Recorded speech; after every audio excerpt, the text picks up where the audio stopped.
l'origine de 5 mots d'origine dravidienne. Alors déjà, petit rappel, les langues dravidiennes, c'est des langues qui sont parlées principalement dans le sud de l'Inde et au Sri Lanka. Les langues dravidiennes majeures, c'est le Kannada, le Telugu, le Malayalam et le Tamoul, qui est parlé à la fois en Inde et au Sri Lanka. D'ailleurs, c'est aussi la langue dravidienne la plus parlée en France. Bien sûr, il y a énormément d'autres langues dravidiennes, mais c'est juste une brève introduction. Maintenant, on peut commencer la liste.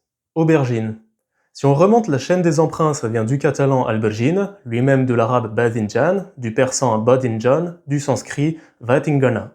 Et ce mot, c'est une emprunt à une langue dravidienne, même si on ne sait pas exactement laquelle parce que c'est plutôt ancien. Mais typiquement en malayalam, aubergine, ça se dit varudananga, et en tamoul, ça se dit varudalai. Malabar. Alors avant d'être une marque de chewing-gum dont je suis même pas sûr qu'elle existe encore, ça désigne en argot quelqu'un de balèze, un go muscu. Et à la Réunion, un malbar, si j'ai bien compris, ça désigne quelqu'un d'origine indienne mais non musulman.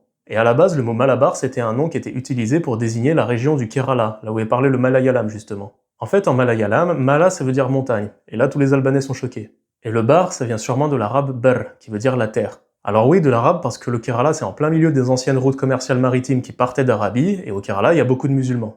Et oui, c'est complètement paradoxal avec le fait qu'à la Réunion, un malbar ça désigne un non-musulman. Gingembre. À la base, ça vient du grec zingiveris, et c'est un emprunt via les langues iraniennes au Shoraseni Singivera. Le Shoraseni, pour simplifier, c'est la langue ancêtre du hindi, du Pendjabi et d'autres langues du nord de l'Inde. Et Singivera, c'est un emprunt au vieux tamoul Inchiver, vieux tamoul qui est l'ancêtre à la fois du tamoul et du malayalam. En fait, Inchi tout court, ça veut dire gingembre, et Ver, ça veut dire la racine.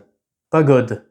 À la base, ça désignait tous les temples hindous sans distinction, mais maintenant ça désigne plus un type d'architecture de temple en étage, et c'est surtout des temples bouddhistes. Et le mot a été emprunté via le portugais au malayalam pagodi, qui désigne un type de temple spécifique parmi tant d'autres. Alors quant à savoir pourquoi on a utilisé ce mot-là pour désigner tous les temples hindous d'une manière générale et pas un autre, c'est sûrement lié au fait que pagodi ça sonne comme pagan en portugais qui veut dire païen.